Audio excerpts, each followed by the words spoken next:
A camlock fitting, also called a cam and groove coupling, is used to connect two hoses or pipes together in a variety of industries, so that a commodity from one can be transferred to the other. They're easy to use, requiring no tools to connect and disconnect the two halves of the couplings.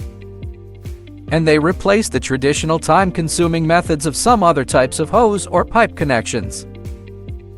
This, together with their cost-effectiveness, makes them the most popular coupling in the world.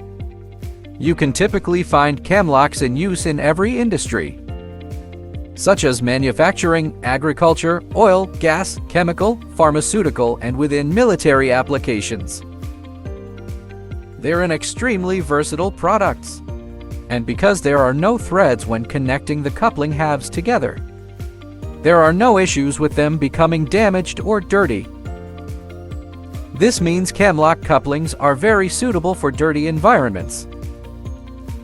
The system is especially well suited to a situation where frequent changes of hoses are required, such as for petroleum and industrial chemical trucks.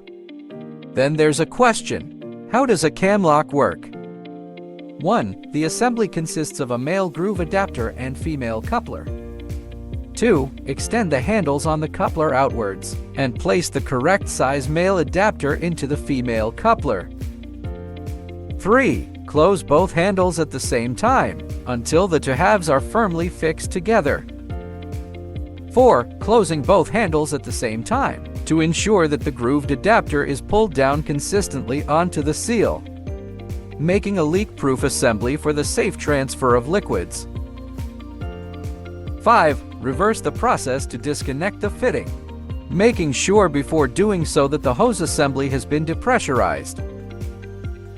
And the second question: how to measure the dimensions? Measuring a metallic camlock fitting of your camlock is reasonably easy.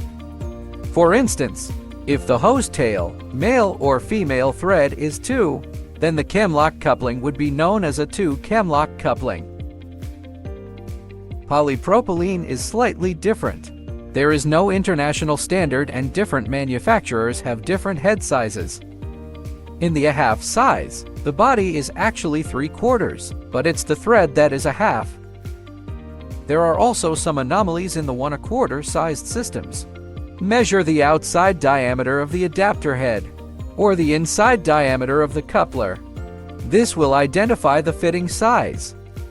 Okay, if you want to know more about hoses and fittings, please subscribe to my channel. See you next time.